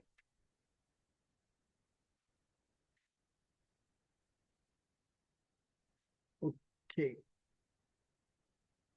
Okay जी, तो यहां पे हम आ गए कि आखिर ये बड़ा इंपॉर्टेंट चीज है, टॉपिक है कि आखिर इस लेयरिंग करने का फायदा क्या। इसका मतलब है कि इन अदर वर्ड्स वो ये कहना चाह रहा है, आपको मेरी बातें समझ आती है? श्योर कि अगर हम लेयरिंग ना करते तो क्या हम ये काम नहीं कर सकते थे? तो इसका मतलब है कि हमें ये देखना होगा कि अगर हमारे पास एक सिंगल नॉन लेयर्ड मॉडल होता और उसके मुकाबले में लेयर्ड मॉडल है, तो दोनों में हमें फायदा क्या है। समझ आ रही? ओके। तो लेडीज एंड जेंटलमैन, यहां पे हम बात करना चाहते हैं अबाउट दी लेयर्ड मॉडल का। अब सबसे बेहतरीन फायदा जो आपको लेयर्ड मॉडलिंग से मिला, जिसे अभी मैंने आपको कहा भी, अगर आपने गौर किया हो, कि मिसाल के तौर पे आपका जो IEEE है वो मोस्टली लेयर 2 को स्टैंडर्डाइज कर रहा होता है। तो देखिए कितना फायदा हुआ कि एक बॉडी पूरे की पूरी सिर्फ एक लेयर के ऊपर अपना काम कर रहा है, उसको उससे ऊपर की लेयर के साथ भी उसका कोई रहन काम नहीं है, और to some extend lower layer के साथ भी काम नहीं है। तो यू बिकम इवन, जब आप रिसर्च में भी आप में से जो लोग जाएंगे तो उनको पता चलेगा कि उनको कहा जाएगा कि आपने मिसाल के तौर पे लेयर 2 पे काम करना है, आपने लेयर 3 पे करना है। इसका मतलब है कि लेयर 2 वाले को लेयर 3 का वैसे नो हाउ होना जरूरी है, उसका एक्सपर्ट होना जरूरी नहीं। जैसे मिसाल के तौर पे आपने देखा होगा डॉक्टर्स को, तो डॉक्टर साहिबान अगर मिसाल के तौर पे आप एक चेस्ट स्पेशलिस्ट के पास चले जाएं और उसे कहें कि जी मैं जो हूं मुझे डायबिटीज का मसला है, वो कहता है गलत जगह पे आ गए हो। इसी तरह अगर आप एक आई स्पेशलिस्ट के पास चले जाएं कि जी मेरे हार्ट में मसला है, वो कहेगा गलत जगह पे आ गए हो। तो हर एक, जैसे वहां उन्होंने अपने अपने आप को खास जगह का एक्सपर्ट बना दिया, यहां पे भी इसका फायदा उसी तरह है कि आप सारी चीजों के एक्सपर्ट हो ही नहीं सकते। तो लेयरिंग का फायदा ये हुआ कि अगर ये, एक और फायदा कि अगर ये एक सारा का सारा एक ही होता, एक ही होता, तो नुकसान क्या होता कि अगर आप किसी एक जगह पे भी इसके चेंजेस करते तो शायद आपको ये बिलियंस लाइन का या मिलियंस लाइन का कोड सारा का सारा चेंज करना पड़ता। और फिर आपको, इसका मतलब कि आपको मिलियंस लाइन के कोड की एक्सपर्ट होना, 10 मिलियन लाइंस के कोड का एक्सपर्ट होना जरूरी था, जो कि कभी भी नहीं हो सकता। मे बी आप एक चेंज करते और बाकी चेंजेस को ढूंढने में साल लगा देते। तो लेयरिंग करने से फायदा ये हुआ कि हर कोई अपनी मस्जिद में काम करता है, दूसरे के साथ कोई ताल्लुक नहीं रखता, क्योंकि इन लेयर्स के दरमियान में जो इंटरफेसिंग है वो डिफाइंड है।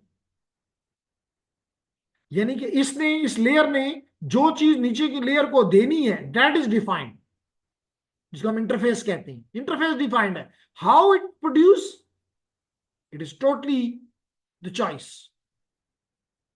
Either if you are using, for example, Python here, or you are using C here, or you are doing it in the assembly language here, or you are very much expert, you are using directly the machine language here, nobody stops you.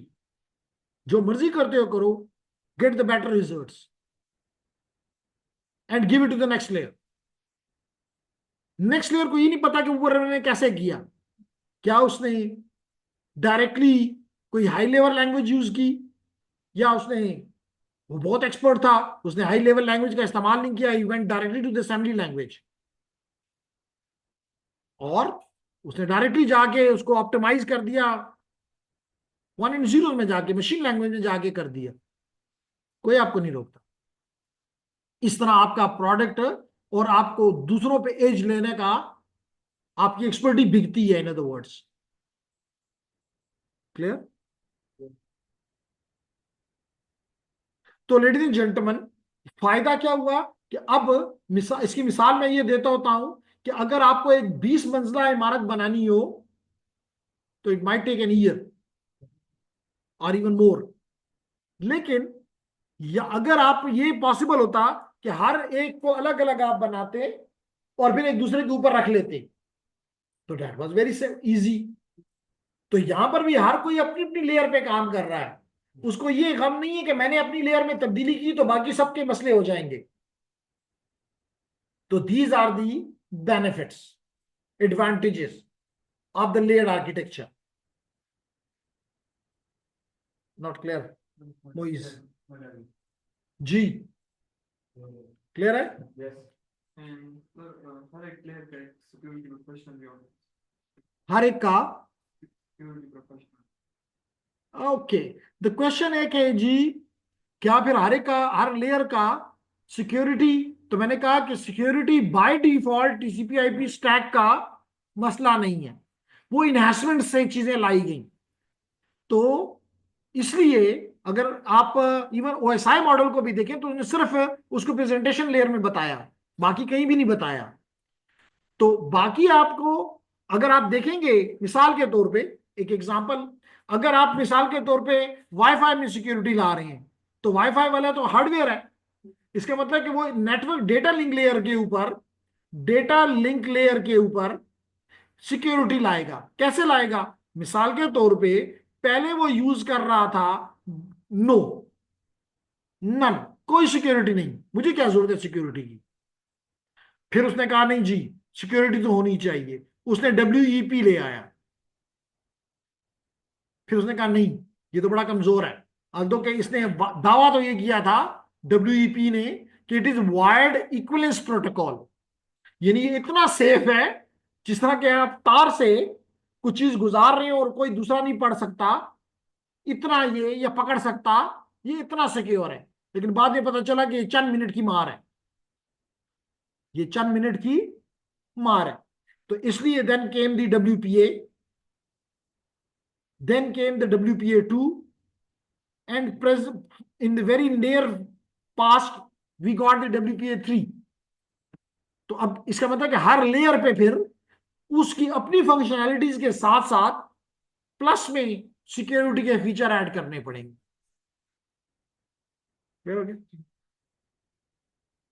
Ji online, online बड़ी कमजोर है, सिर्फ 7 लोग हैं। I don't know the reason, but कि मैं उनके बारे में तो कह सकता हूं कि जो फिजिकल हैं मोस्टली बास के एग्जाम्स हैं, तो उनसे हम इस आज की क्लास में एक्सपेक्ट कर सकते हैं कि वो पार्टिसिपेट नहीं कर रहे। लेकिन ये नंबर 7 क्यों हो गया, ये मेरी समझ से बालातर है। एनीहाउ, तो लेडीज एंड जेंटलमैन, हमने यहाँ पे ये चीज देखी कि इसमें जो लेयरिंग है, इसका फायदा ये है कि हर कोई अपनी लेयर पे काम करता है, कंसंट्रेट करता है, वहां पे इंप्रूवमेंट्स लाता है, और उसको ये गम नहीं होता कि ऊपर की लेयर को कि मुझे इसका मतलब 10 मिलियन लाइंस का कोड में अब जाके चेंजेस देखनी है। नो, आपने WPA उठाया, WPA2 डाल दिया, ठीक है, WPA3 उठाया, WPA3 डाल दिया, ओके। ना फिजिकल लेयर को कोई मसला है, ना ही ऊपर आपके IP लेयर को कोई मसला है, ना ही कोई एप्लीकेशन लेयर को मसला है। Clear everyone? ओके। तो यहां पे ये कह रहा है कि कॉम्प्लेक्स और अल्दो ये भी याद, एक और बात, बड़ी इंपॉर्टेंट बात, कि इससे पहले जितने भी नेटवर्क्स थे, इससे पहले जितने भी नेटवर्क्स थे they were design for special purpose only. Only मिसाल के तौर पे आप एक एक नेटवर्क होता था, आज पिछली जंग में उसका इस्तेमाल भी किया गया अभी, and that was the pagers. Pager was used only for text messages और भी only one directional, only one directional, only text, no voice. Initial voice नहीं थी, बाद में वॉइस डाल दी गई थी। फिर इसी तरह अगर आज भी अगर आप अपने केबल टीवी को देखें, it is only optimize for video. इसी तरह आज भी अगर आप अपने पीएसटीएन को देखें, पब्लिक स्विचिंग टेलीफोन नेटवर्क को, जिसको पॉट्स भी कहते हैं, plain old telephone system, this is optimize for the voice only. ये इंटरनेट एक वाहिद दुनिया का नेटवर्क बना जो कि किसी एक खास एप्लीकेशन के साथ टाइड नहीं है। That makes it the life of the engineer difficult. मिसाल के तौर पे आप नहीं कह सकते ना इंटरनेट पे, बल्कि ये कहा जाता है कि anything which you feel logical you can implement, nobody stops you. लेकिन नेटवर्क तो वही है, एक ही मस्कीन है। तो इसलिए बाकी इंजीनियर्स, बाकी साइंटिस्ट उसको एज ए इशू लेते हैं और हम लोग इसको एज ए चैलेंज लेते हैं और उससे अपने लिए अपॉर्चुनिटीज निकालते हैं। ठीक है, तो कहने का मकसद ये था कि अगर ये लेयर्ड ना होता और इतनी मल्टीपल आप फिर होता हो, अब तो एक नई एप्लीकेशन आई है, वो तो इस 10 मिलियन कोड से नहीं गुजर सकती, 10 मिलियन लाइन में जाके अब तब्दीलियां करो। ब्रेक 3 साल अपने हैं और 3 साल में शायद उस एप्लीकेशन का मकसद ही खत्म। सर आप ये कह रहे हैं कि जब ये लेयर आ गई तो हर किसी को अपना प्रोफेशन मिल गया। जी, हर एक को अपनी लिमिटेड जगह मिल गई कि तुम इस लिमिटेड जगह पे जो मर्जी करते हो, जैसे मर्जी करते हो, नोबडी स्टॉप्स यू। तो आपको एक खास जगह पे, यानी कि मिसाल के अगर पूरा पूरा कोड 10 मिलियन लाइन का था, तो और अगर एक जगह पे लेट कर 10,000 है, तो 10,000 में doing it is simple. Clear हो गया क्यों इजाज? ठीक है, तो these are the advantages of the or benefits of the layering. Okay, तो हमने रेफरेंस मॉडल्स की बात करना शुरू की और हमने इसके क्या बेनिफिट्स हैं। एक क्वेश्चन मैंने आज आपकी तरफ थ्रो भी किया था आपके ग्रुप के ऊपर। तो क्या कहता है जनाब, there are the benefit of using layer model. क्या है जी? Assist in protocol design. हर कोई अपना प्रोटोकॉल डिजाइन करे, जैसे अभी मैंने मुख्तलिफ प्रोटोकॉल डिजाइन की नाम बताया कि भाई पहले मुझे चाहिए ही नहीं सिक्योरिटी, बाढ़ में जाए, मेरी मर्जी। फिर कहा नहीं, इसके साथ तो मैं दुनिया में नहीं रह सकता। हमने कहा WPA आ गया, हमने कहा नहीं ये भी कमजोर है, हमने कहा WPA आ गया, हमने कहा ये भी कमजोर है, हमने WPA में भी फिर कहा WPA with the PSK and with the enterprise, तो उसमें भी 2 लेवल्स ले आए। और ये सारी बातें जो लोग इससे खुश हो रहे हैं, यानी कि they are enjoying it, they will be learning them in the next course. और जिन लोगों को बुरा लग रहा है कि नहीं ऐसी बातें नहीं होनी चाहिए, तो बस वो इसको इन बातों को ना सुने और कहें जी अगला कोर्स तो नहीं लेना। ठीक, या साथ साथ अपने दिल में कह दें कि networking is not for us, या ये कह दें कि जी अंगूर खट्टे हैं। तो जो मर्जी दिल चाहे वो कह सकते हैं, लेकिन दिस इज रियलिटी, इसलिए मुझे बोलना है। क्यों जी बाबर साहब, ये सब कुछ है फील्ड में? यस सर, यस तो सर। क्या क्या हम आंखें बंद कर सकते हैं कबूतर की तरह? No sir. नहीं बंद कर सकते, तो इसलिए इस पे बोलना ही बेहतर है। ओके, आगे बढ़ते हैं। तो कहने का मकसद ये है कि अब आप प्रोटोकॉल को डिजाइन करते हो आइसोलेशन पे, तो आपको और लेयर्स के साथ आपको कोई डर खौफ नहीं होता कि जनाब अब ये हमारी ऑर्गेनाइजेशन ने तो ये कर दिया, अब बाकी ऑर्गेनाइजेशंस भी इस पे काम करेंगे तो तब ये बनेगा, नहीं। दूसरा, कंपटीशन आ गया, क्योंकि लेयर के अंदर आजादी है कि आप हाई लेवल लैंग्वेज में करते हो आप असेंबली लैंग्वेज में जाके करते हो, आप जाके इवन मशीन लैंग्वेज में करते हो। इस्लामी तौर पे जितना नीचे जाते जाओगे आपको कंट्रोल ज्यादा से ज्यादा मिलता जाएगा, लेकिन for this you need to be very very effective in your expertise. तो यहाँ स्किल बिक रही है, and that skill is giving you faster competition. क्यों कहते हैं कि जनाब सिस्को का स्विच बेहतर है? बल्कि मजेदार बात, एक दफा नीचे एक सिस्को का स्विच लगा रहे थे वो लोग, और जिस जगह पे लगा रहे थे वो बड़ी बंद है, बल्कि उसके आगे दरवाजा है। तो मैंने कहा ये तो 4 बजे बंद हो जाएगा, स्विच 24 घंटे चलेगा। और गर्मी का आपको तो पता है पेशावर में गर्मी भी ज्यादा होती है, तो यहाँ तो ना कोई फैन है ना कुछ है। तो जो लगा रहा था कहता सर ये सिस्को का है। तो यहाँ पे सिस्को का लोगों पे जो यूजर्स हैं, जो उनको मेंटेन करते हैं या इंस्टॉल करते हैं, उनका कॉन्फिडेंस नजर आता है। लेकिन क्यों? हार्डवेयर तो तकरीबन वही है। The better way how they implemented these layers,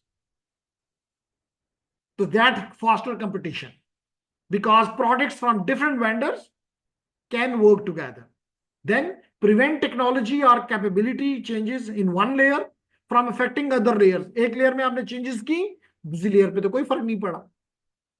फिर provide a common language to provide network function and capabilities. अब आपने जिस लेयर पे ऊपर फंक्शनैलिटी रखनी है, आपको पता है कि कौन सी लेयर ये काम करती है, आप जाके उस लेयर को टारगेट करते हैं, बाकी लेयर को आप छेड़छाड़ हरगिज नहीं करते। ठीक है? देन इज दी उन लेयर्स के अगर ओएसआई वाइज देखें तो उनके नेम्स, जिसको मैंने शायद आपको बताया भी था कि please do not throw sausage pizza away. Please do not throw sausage pizza away.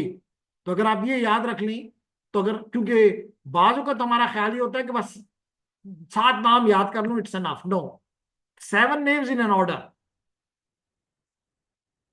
तो by using such terminology you can easily remember them. ठीक है? ओके जी। तो आप यहां पे देख सकते हैं कि आप हर लेयर क्या करती है, हम पढ़ेंगे। मिसाल के तौर पे एप्लीकेशन लेयर में जो भी आप प्रोटोकॉल इस्तेमाल करते हैं, मकसद क्या होता है? क्योंकि एप्लीकेशन बनाती क्या है? प्रोसेस। प्रोसेस के अंदर फिर होते हैं थ्रेड्स। जिन लोगों ने ओएस वगैरह पढ़ा हुआ है उनको ये आइडिया है कि मिसाल के तौर पे अगर आपको थोड़ी सी तकलीफ हो रही है, तो मैं ऑल्ट कंट्रोल डेल करता हूं और टास्क मैनेजर में जाके बताता हूं कि मेरी मशीन इस वक्त अगर चल रही है, तो आप यहाँ पे गौर से देख सकते हैं कि वो कहता है कि जनाब 12 एप्लीकेशन चल रही है। और हर एप्लीकेशन देखो, पहली ये इस एप्लीकेशन ने 49 प्रोसेसेस बनाए हुए हैं, यानी कि एक एप्लीकेशन मल्टीपल प्रोसेसेस फिर बनाती है। इसी तरह मिसाल के तौर पे पावर पॉइंट चल रही है तो 2 प्रोसेसेस के चल रहे हैं। इसी तरह वो कहता है कि जनाब अगर सॉरी चल भी रहे हैं, एक एआई के रिलेटेड में कुछ पढ़ रहा था और कुछ आपकी स्लाइड्स को पढ़ रहा था। इसी तरह पैकेट ट्रेसर के 2। इसी तरह इसके अलावा लेडीज एंड जेंटलमैन 125 बैकग्राउंड में कुछ प्रोसेसेस चल रहे हैं। इसके अलावा कुछ विंडो के प्रोसेसेस भी चल रहे हैं। देख लेते हैं नीचे 125 के बाद और भी कहता है, जी हाँ 97 और भी हैं। तो इसका मतलब है कि lot of processes are running, एक प्रोसेस नहीं है। तो ये प्रोसेस कब होता है? जब भी हम कोई एप्लीकेशन स्टार्ट करते हैं तो एक या मल्टीपल प्रोसेसेस स्पॉन हो जाते हैं, पैदा हो जाते हैं। Child is a different concept. Spawn होता है, प्रोसेस स्पॉन होता है, फिर वो आगे आगे बच्चा बनाता है तो उसको फोर्क कर। तो मैं उस डिटेल में अभी नहीं जा रहा, ठीक है? लेकिन क्योंकि एज इंजीनियर उन चीजों को हमने पढ़ा होता है तो हमें थोड़ा ज्यादा इजी फील होता है। लेकिन मकसद यहाँ पे ये है कि एप्लीकेशन से जब कोई एप्लीकेशन बात करती है तो आप कहेंगे ये प्रोसेस टू प्रोसेस कम्युनिकेशन। ये कौन सी कम्युनिकेशन है? प्रोसेस टू प्रोसेस, यानी एक प्रोसेस, यानी यहां पे मिसाल के तौर पे गूगल क्रोम उधर की गूगल क्रोम से बात कर रहा है तो प्रोसेस टू प्रोसेस कम्युनिकेशन, या यहाँ का गूगल क्रोम वहां के अपाचे से बात कर रहा है, वहां के इंजनेक्स से बात कर रहा है, वहां के आई डबल एस के साथ आई डबल आई एस के साथ कर रहा है, that is a process to process communication.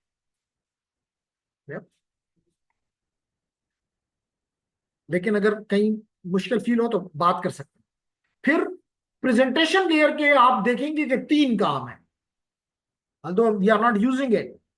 Our application, today's our application, if we are doing the presentation task that need to be implemented within the application layer. But what is expected from this layer is compression, encoding, and encryption.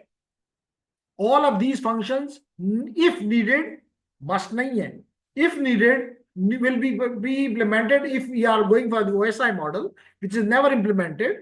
But यहाँ पे it will be done. लेकिन याद रखो कि अगर यहाँ पे implement हम TCP/IP मॉडल में जा रहे हैं तो then it will be implement the same thing will be implemented in the physical layer, sorry, in the application layer.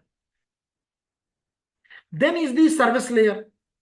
तो provides services to the presentation. तो अपर लेयर को तो सर्विस हर कोई देगा।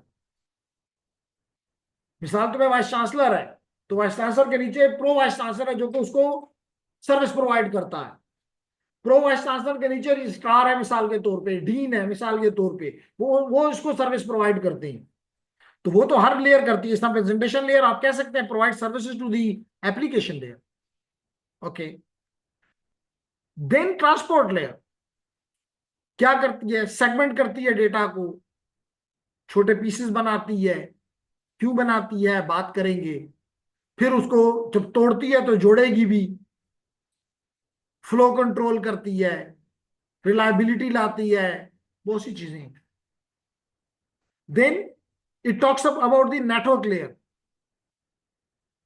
नेटवर्क लेयर में your host to host communication occurs, host to host communication occurs. Then at the data link layer, जहां पे mostly क्या होता है कि फ्रेम को किस तरह मीडिया पे डालना है। एंड फिजिकल लेयर तो आपको पता ही है कि यहां पे मकसद ये होता है कि how you will change your these bits into the signals and transmit into the onto the medium. ठीक, उसी तरह अगर आप इसको टीसीपी के साथ मिक्स करें तो देखें कुछ 5 से 4 सॉरी 7 से 4 कह लें, लेकिन मैं हमेशा इसको 2 में आपके सामने प्रेजेंट करूंगा। ऊपर वाले को डेटा लिंक लेयर कहूंगा और नीचे वाले को फिजिकल लेयर कहूंगा। और ये कहता रहूंगा कि आपने 3 लेयर यहां पे एक के अंदर मर्ज कर दी, एप्लीकेशन, प्रेजेंटेशन और सेशन। बाकी तकरीबन उसी तरह ट्रांसपोर्ट, वहां पे नेटवर्क लेयर कहते थे, यहां पे इंटरनेट लेयर कह दिया तो कौन सा कुफर हो गया। And then the data link layer and the physical layer.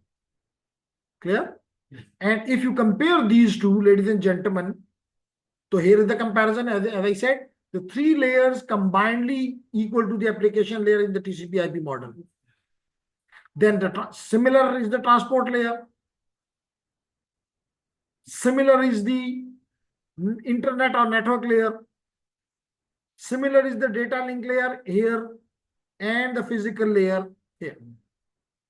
Clear हो गया? तो ये switch data link layer, switch data link layer, जी बिल्कुल। स्विच आपका लेयर 2, इसलिए मैंने शायद कल भी ये आप शायद ऑनलाइन तो थे। I talked about the layer 2 switch and layer 3 switch. तो अगर लेयर 2 स्विच है जो कि ये आपको नजर आ रही हैं, these layer 2 switch are only working at here. However, एक चीज याद रखें, बाजू का हम स्टूडेंट से पूछते हैं कि राउटर किस लेयर पे है, कहता है लेयर 3। उसे कहें यहाँ पे लेयर 2 3 1 तो नहीं है, वो नहीं, यहाँ बिल्कुल नहीं है। This is wrong. अगर लेयर 2 है तो लेयर 1 उसके अंदर है। अगर लेयर 3 डिवाइस है तो उसका मेन टास्क लेयर 3 है, लेकिन उसमें लेयर 2 और लेयर 1 भी है। क्या? इधर आपका लेयर से क्या मतलब है? ओके, मिसाल के तौर पे अभी मैं एक जी क्वेश्चन ये पूछा गया कि ये बता दें कि जब मैं कह रहा हूं कि जी ये लेयर 2 स्विच है तो इसका क्या मतलब है। ओके,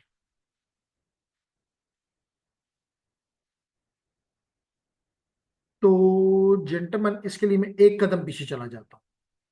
अब देखिए, मिसाल के तौर पे मैंने कहा कि जी controls the hardware device and media that make up the network. इसका काम जो है वो फॉरवर्डिंग है, इस लेयर का काम मीडियम एक्सेस है। अगर मैं इन दो चीजों पे काम कर रहा हूं और कोई डिवाइस बना रहा हूं तो मैं कहूंगा कि मैं लेयर 2 पे काम कर रहा हूं सिर्फ।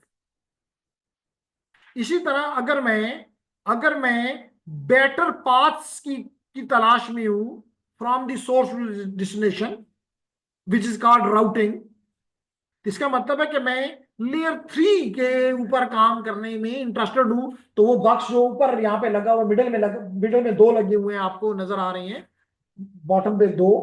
तो these two boxes are only experts of routing, although they are doing the forwarding and all this। बात समझ आ गई?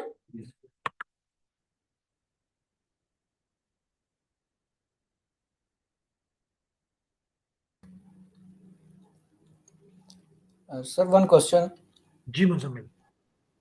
सर हम कल बात कर रहे थे कि जो 3850 स्विच है वो लेयर 3 के ऊपर भी उसकी कॉन्फ़िगरेशन की जा सकती है, तो हम फिर कह सकते हैं स्विच भी लेयर 3 की डिवाइस है। स्विच भी लेयर 3 की डिवाइस है, जी जी। मैंने कल भी ये कहा कि अगर आपका स्विच सिर्फ ये दो काम करता है तो हम कहेंगे ये लेयर 2 का स्विच है, और अगर मेरा स्विच ये तीनों काम कर सकता है तो मैं कहूंगा ये लेयर 3 का स्विच है। Do you got the answer now? Do you want to listen the same thing or something different? Yes sir, thank you. Okay, nice. तो एक ही इलेक्ट्रिक का भी काम कर सकता है, रूटिंग का भी और ये फॉरवर्डिंग का देखा ना, भी। मैंने अभी ये कहा, तीनों को मैंने इकट्ठा कर दिया और कहा कि जी अगर ये तीनों काम कर रहा है तो इसका मतलब है कि फिर वो लेयर 2 का स्विच नहीं है, वो लेयर 3 का स्विच है। छोटे, आप ठीक कह रहे हैं, छोटे नेटवर्क में जरूरत नहीं होगी, लेकिन जहां पे आपको बड़े नेटवर्क में इंटरप्राइजेस में जाना होता है वहां पे फिर आप एक्सपर्ट्स लगाते हो। जब कोई बीमारी बड़ी होती है तो फिर आप एक्सपर्ट डॉक्टर के पास जाते हो। तो एक्सपर्ट डॉक्टर उसका कौन है? फिर आप लेयर 3 का स्विच नहीं इस्तेमाल करोगे, आप राउटर इस्तेमाल करोगे। आपका प्लान वगैरह ज्यादा हो, ज्यादा हो तो फिर नहीं इस्तेमाल कर फिर सकते। लेयर 3 स्विच के साथ आप नहीं अगर आप मिसाल के तौर पे आप पीटीसीएल में काम कर रहे हैं, इवन आप यूटी में काम कर रहे हैं हमारे, और आप चाहते हैं कि आप कनेक्ट कर जाएं अपने आईएसपी के साथ, तो आप ये नहीं करेंगे कि यहाँ पे लेयर 3 स्विच इस्तेमाल कर जाएं। You will be using A router. आपको पता है कि यहाँ पे मुझे एक एक्सपर्ट डॉक्टर चाहिए, तो एक्सपर्ट डॉक्टर लेयर 3 का राउटर ही। क्लियर हो गया? ओके, तो यहाँ पे ये भी अब क्लियर हो गया। ओके, तो ओके जेंटलमैन, तो हम इस पे पैकेट ट्रेसर में थोड़ा सा काम इस पे डालेंगे, लेकिन रीजन कुछ थोड़ा सा तो मुझे समझ आई है कि क्यों हमारे से लोग जो हैं वो कुछ कम है आज, दोनों में, फिजिकल में भी और ऑनलाइन में भी। लेकिन इतने ज्यादा कम होना नहीं चाहिए थे, लेकिन हुए हैं तो बस हुए हैं, मेरे बस में नहीं है कि जी उनको कहा जाए कि अगर आप मिस करेंगे तो नुकसान होगा। तो इसलिए मैं चाहूंगा सबको कहना कि खुद सोचें कि आपका बेनिफिट किस में है। आपका बेनिफिट क्लास से ना लेने में है तो फिर तो बहुत अच्छी बात है, मुझे भी बता दें, फिर मैं भी नहीं लूंगा, ताकि डबल फायदा हो। तो लेकिन अगर आप समझते हैं कि फायदा इसमें है कि नहीं, यहाँ पे आप आए और कोई चले, अगर किसी के पास पहले से नॉलेज है, लेट करें 80% है तो वो 90% पे चला जाएगा, जिसके बाद 30% है तो वो 50% पे चला जाएगा। तो कुछ इंप्रूवमेंट नजर आनी चाहिए। लेकिन अगर आप उसको डिनाई करेंगे, नहीं क्लास में आना ही नहीं है, तो फिर चीजें नहीं बनेगी। लेकिन इस क्लास में मुझे ये फील पता है कि मेजोरिटी कुछ स्टूडेंट्स हमारे जो अंडर ग्रेड स्टूडेंट्स हैं उनके मंडे से कल से पेपर हैं, तो वो नहीं क्लास में आ सक रहे। तो मैं फर्दर जो है आज की क्लास में यहीं पे इसको रोक देता हूँ। अगली क्लास में ये जो टॉपिक्स पढ़े हैं इनकी प्रैक्टिकल जब मैं एक्सप्लेनेशन दूंगा तो स्टूडेंट उनको भी थोड़ी सी चीजें क्लियर हो जाएंगी, और फिर इनकैप्सुलेशन मैंने आज पढ़ाई भी है, दोबारा भी इसको थोड़ा सा एक्सप्लेन कर दूंगा कि इनकैप्सुलेशन क्या है।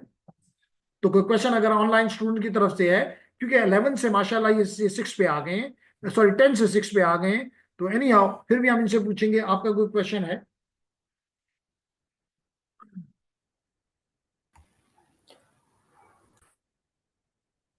जी फिजिकल स्टूडेंट्स, आपका कोई क्वेश्चन? नो? चलें, इतने में आज गुजारा करें। उम्मीद करता हूं कि there is something in the chat, let me see, I got all my questions, nice जी, you got all of your answer, फिर आपकी क्वेरीज को रिस्पॉन्सेज मिल गए तो। No sir, no sir, clear है सर।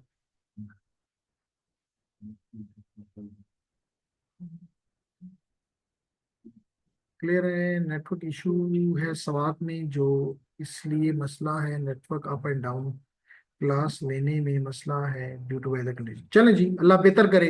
मेरे ख्याल से सवात साइड पे मे भी कि बर्फबारी शुरू हो गई हो, लेकिन नहीं, thank you very much for your time everyone, ladies and gentleman. Lady तो आज कोई भी नहीं आई, थोड़ी देर के लिए ला रहे भाई थी, लेकिन आई अंडरस्टैंड कि उनके एग्जाम्स हैं, तो उम्मीद है कि नेक्स्ट टाइम से चीजें इंप्रूव हो जाएंगी। Thank you very much for your time, see you इंशाल्लाह अगेन, टिल देन अल्लाह हाफिज़।